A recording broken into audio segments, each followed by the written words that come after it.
So I was taking a walk the other day.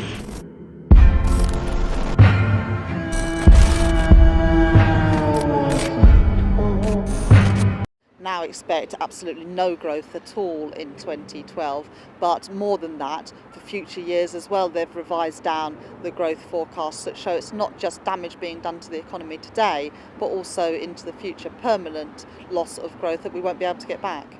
Well, for 2 years now, we've heard from the government that there's no need for a plan B, that plan A is working. And I just wonder how much more evidence do we need that the plan isn't working? The economy is now in a double-dip recession, the longest double-dip recession for 50 years. The economy has shrunk over the last 2 and a bit years since the coalition came to power. Unemployment is higher when the coalition came to power, and of course the deficit is now going up and not down, because the reality is if you've got more people out of work claiming benefits and fewer people in work paying taxes, then that gap between what the government is spending and what it's bringing in gets wider and wider. So the government do urgently need to rethink their plan. There is space to do that, as the IMF have said, and as things just get worse and not better, I wonder how long it's going to take before the government realises its plan just is not working. Rachel Reeves, what would you like to see in the budget on Wednesday? Well, I think that there's going to be two tests for George Osborne in the budget next week. First of all, what's he going to do to get jobs and growth back on track? We've had the unemployment numbers that show a further 17,000 increase in the number of people out of work. The economy is flatlined for the best part of 18 months now. So is the Chancellor actually going to take some action to get the economy moving and growing again, to reduce unemployment and to then increase those tax revenues so we can start paying down the deficit? And the second test is around fairness, because even within tight fiscal constraints, the government and the Chancellor has got choices about the way in which to get the deficit down. So far, his decisions have taken more from families with children than it has from the banks, and I would like to see in the budget next week something more to help ordinary families struggling with the rising cost of living and stagnant wages. And I think that's going to mean taking a bit more from those at the top, whether it's in pensions, tax relief, a mansion tax, cracking down on the avoidance of tax, but something to really help those families who are struggling right now. Well, you mentioned all those possible measures for cracking down on the rich, and indeed there's been a big public discussion between the Liberal Democrats and the Conservatives about a mansion tax, a tycoon tax, the 50p rate, attacking people's pensions and so on. Which of those measures, or all of them, would you like to see most? Well, we have said that we would support a mansion tax if that money is used to relieve some of the pressures on families. The debate in the coalition seems to be, should they stick with the 50p rate or should they get rid of that and introduce a mansion tax instead? I think right now we should be sticking with that 50p rate for people earning more than £150,000. But in addition, a mansion tax could be used to relieve some of that pressure on families. And also Ed Balls and Ed Miliband have set out changes we would like to see on pensions tax relief, so restricting pension tax relief right at the top of the income distribution, and again using that money to restore the cuts we've seen to working tax credits. What's your reaction to the news that Fitch's have joined Moody's now in warning that our AAA credit rating could be at risk? Well, I mean, it was George Osborne who said that we should judge his government and his economic policy by the way in which the rating agencies respond, and also what happens to ordinary interest rates on our mortgage rates. Well, the last few months mortgage rates have been going up, and we've now seen the second rating agency put the UK on negative alert. Now, Labour has never said that you should run your economic policy by what the rating agencies said. The rating agencies certainly didn't cover themselves in glory during the financial crisis, giving Lehman Brothers the top-notch ratings right until their downfall. But it was the Chancellor who said this is the standards by which his government should be judged, and even against his own standards he's now failing, with the rating agencies putting us on negative outlook, with interest rates going up, and of course with the government borrowing an extra £158 billion more than they planned during the course of this Parliament, because unemployment is higher and economic growth is weaker. But doesn't it show the importance of getting the deficit down, though? Well, the rating agencies are being quite schizophrenic. On the one hand, they're saying we need these tax increases and spending cuts to get the deficit down. And when they see the results of those tax increases and spending cuts in the lower growth and the higher unemployment, they say, well, that higher unemployment and lower growth is going to make it harder to reduce your deficit. Well, they're the two sides of the same coin, which is why I say you can't run an economic policy based on what the credit rating agencies would say, because I'm not sure how you can satisfy them. They want the cuts, but then they don't like the weaker growth that materialises when you make those cuts. What I would like to see is a more balanced approach to deficit reduction. Alistair Darling set out half the deficit during the course of this Parliament. That was a more sustainable plan, and I believe that's a plan that could have worked, unlike this government's decisions, because their decisions to cut so far and so fast has resulted in the economic recovery being choked off, and as a result the government borrowing more. So it's been self-defeating. Isn't the truth actually, though, that despite all the political rhetoric, it's the Conservatives' job to want more cuts and talk about cutting the deficit faster, your job to oppose that? If you look at the figures, there's not actually that much difference between you, is there? Well, the difference between Alistair Darling's plan and the Chancellor's plan was a difference of £40 billion worth of cuts during this Parliament. And, that's a big difference. But if you take, for example, police, Yvette Cooper has said that we would cut the police budget by 12% during the course of this Parliament. That compares to 20% cuts that the government are implementing. But all the evidence shows that you can protect frontline services in the police with 12% cuts, whereas you don't have any chance at all of doing that with 20% cuts. And also it's the speed of the cuts as well, because if you give organisations time to plan, they can make those efficiency savings, can make those back office savings. But the fact is, the speed of the cuts and front loading of the cuts we've seen from this government mean that you're having deep cuts into frontline public services, which is why we're seeing cuts in the number of nurses, police, community support officers, and all those people who provide frontline public services. Do you accept that the state got too big under the last Labour government? Well, I don't think the financial crisis was caused by Labour's investment in schools and hospitals. I actually think that investment in public services transformed people's lives. I mean, when I was growing up, my school, our sixth form was 2 prefab huts in the playground. Our library was turned into a classroom because there wasn't enough room. And I think that Labour's investment in schools has really transformed the lives and opportunities of so many young people, and I'm proud of our achievements in doing that. But, we didn't get everything right when we were in government. We should have had more effective regulation of the banks to try and avoid some of the crisis. And also we did become over-reliant on revenue that turned out to be unsustainable from housing and financial services. But these were the mistakes that were made across the world. And if you'll remember, leading up to the financial crisis, it was the Conservatives saying that we were regulating too much, that we should have a lighter touch system of regulation of financial services, we should deregulate the mortgage market. So, the Conservatives say now that it was Labour's failure, but, they were the ones who were calling for even lighter touch regulation than we had. And yet, Labour is still trailing the Conservatives in the polls on economic competence. Why do you think that is?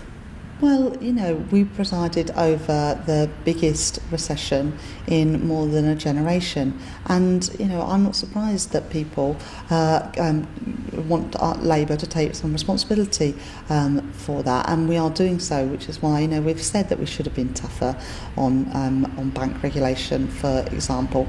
Now it's my job as Shadow Chief Secretary to try and give people confidence that we would show fiscal discipline, that we would be responsible custodians of taxpayers' money, which is why it's important that we don't oppose every cut or tax increase. It's why we've said, for example, on police, on defence, on schools, on transport, that there are cuts that Labour would make and there are tax increases that Labour would make. But we would have a very different approach to deficit reduction, both in terms of the speed and scale of it, but also in terms of who bears the burden of deficit reduction. So there's clear differences. But, of course, Labour, too, would have to set out how we would close that gap and reduce the deficit. Now, you're one of the new generation of MPs. You weren't actually there in the last Labour government, and you've been described as being one of the Nando's Five, along with Chuka Umunna, Luciana Berger and others. Does this group still meet, and do you still go to Nando's? I think we one evening when we didn't have a vote, we went out to Nando's, and one of us made the mistake of tweeting it. So from now on, you'll be the Nando's Five. Well, I mean, it shows some fiscal responsibility as well. It was our own money, but it was good value. We enjoyed our chicken and sweet corn. But more seriously, what is it that unites the MPs of your generation? What drives you all? You know, growing up in the 80s and 90s under Thatcher and Major governments, and seeing that impact on my community, my school, my family, and not wanting to go back to those days, and recognising the difference that government can make in providing opportunities that people otherwise wouldn't have if you come from a family of modest and middle incomes.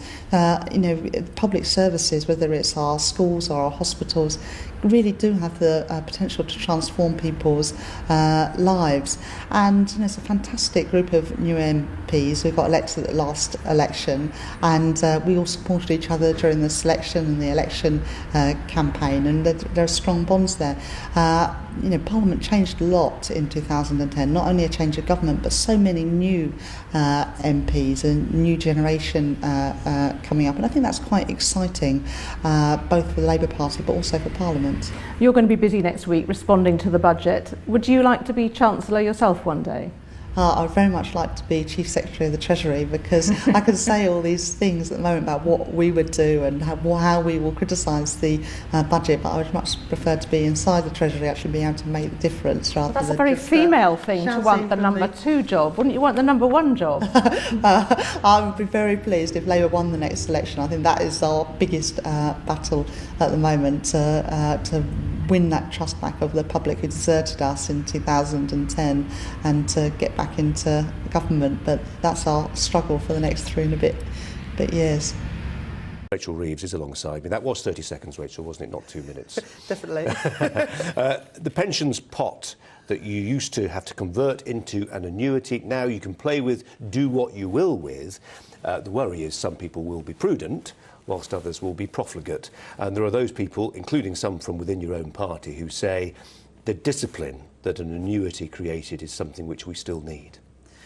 Well, first of all, Ed Miliband said in a speech in January 2012 that the pension market isn't working for ordinary people. The fees and charges are far too high, and people aren't getting a good deal when it comes to buying an annuity because they're not getting the advice and the guidance that they need. So we support reforms to the pension market so people can get a better deal and have more flexibility, especially at the moment when people are just not getting a very good deal on their annuity. But we're talking about people here who are coming up to retirement, who have saved all their life, have put something aside. I think we can trust those people to make sensible decisions about how they want to use their money in retirement to support them. So Ed Miliband diagnosed the problem, in common with many other people who knew there were a problem with the annuity markets, interest rates being so low and gilts and all the rest of it.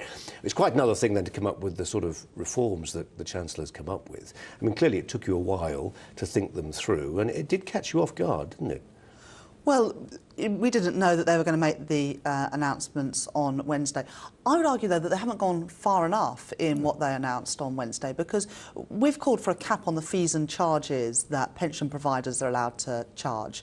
And the government promised that a few months ago. They said it'd be introduced by April 2014. It hasn't been, and all the evidence suggests, in fact, the government's own numbers suggest that people risk losing up to £200,000 during the course of their lives because of those fees and charges. Rachel, we'd have to pay for a cap, wouldn't we? Because the problem is, well, if you want more financial advisors... So the cap would be that so the pension funds wouldn't be able to charge more than, say, 1% a year on what you're putting in. At the moment, they can charge 1.2%, 1.5%, 2%, and that means when people come to retirement and they come to annuitise or take their money out, they've got less money than they were entitled to. Now, the government said there was going to be a full frontal assault on fees and charges. There's been nothing of the sort. There won't be a cap on fees and charges next month. I don't think there'll be one by the end of this Parliament. The government need to do that. That is one of the reforms that was missing, and we'll continue to call on them to do that. You need to have some incentives in place, don't you?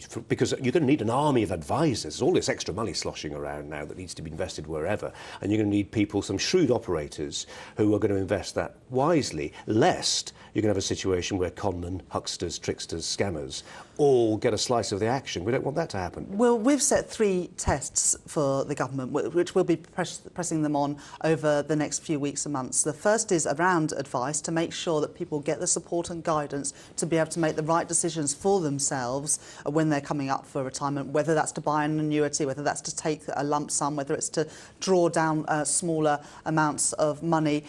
So advice. The second test is around fairness. So will people on modest and low incomes be able to get a good deal, or is it just going to be the wealthy who get a better deal out of this?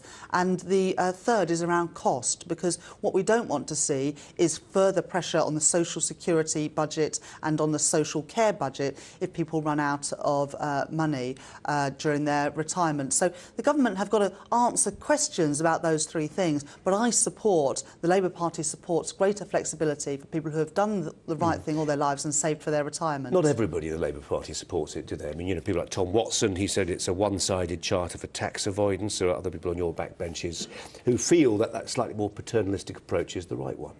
Well, of course, there's always going to be debate and disagreement. But, you know, Tom is right to ask some of those questions about these reforms in the same way that we are doing. And Tom wants to see, and I want to see as well, that this benefits people on modest incomes and not just the privileged few. So we'll be asking detailed questions and asking the government for answers to will people still be able to buy a whole life annuity, and will they still be able to get a good rate on that? That's really important, so that people on modest incomes who have managed to save a little bit during their working lives will know that they can still get that security. So there's still questions the government have to answer, but I think it's right that people who have done the right thing and saved get a bit more flexibility, especially when we know, and Ed has said for a couple of years now, that the pension market isn't working for ordinary people. Well, agreeing with the government seems to be becoming a bit of a habit, doesn't it? I mean, you've agreed on pension reform. On the welfare cap, you're going to be going into the lobbies on Wednesday, agreeing with the government again. Tell us why. Well, we agree on some things, and I think it is responsible for politicians to say where they agree as well as where they disagree. But, you know, on energy markets, on the bedroom tax, there's plenty of areas where we're not in agreement with the government. But we do need to ensure that we are controlling the costs of social security, and so we will be supporting this week a cap on the overall social security bill. Now, the reality is, again, this is an area where the government need to go further, because during the course of this Parliament, the government are going to be borrowing a staggering £13 billion more on social security than they originally planned. In the budget this week, under Labour, the number of people who never worked in their lifetime doubled, didn't it? I mean, lecturing the government on how they handle the welfare under Labour, the employment rate reached a record high, and by in fact the importing employment people from rate, abroad. this is a proportion of the workforce who are in work, and even under this government, for all their claims about job creation, the employment rate hasn't reached the level it reached under the last government. If you look at what's happened to long-term unemployment, the number of young people out of work for more than a year has doubled under this government. But the point is that social security is going up under this government because they've failed to tackle the root causes of the rising social security bill. So we've got more than 5 million people who are paid less than a living wage, and so having to draw on housing benefit and tax credits. We've got those rising numbers of long-term and youth unemployment, and we've got the housing benefit bill going up because house building is at a record low. Unless you do something about those things, the benefit bill is going up. So under the Tories and the Liberal Democrats, benefits are going up. A Labour government would take the action that's needed to control the costs of social security. Just briefly, I mean, they can't be doing everything wrong, because if you look at today's polls, that gap, which was a healthy gap as far as Labour were concerned a year ago, has narrowed down now to virtually nothing. So whether it's the recovery in the economy, whether it's welfare reforms, whatever this government's doing, the voters are liking it. And now you've got these pension reforms. The older voters tend to vote. That causes you another headache. There is every possibility now that you're going to be in opposition for another 5 years. Well, there's been different polls out of this weekend, and some of them have had a wider gap between us and the Conservative Party. But the most important poll is what happens on election day, and I'm confident that Labour have got the right policies, whether it's freezing energy bills, cancelling the bedroom tax, extending childcare. We've got the policies to address the cost of living crisis to help ordinary families. Rachel Reeves, thanks very So I was taking a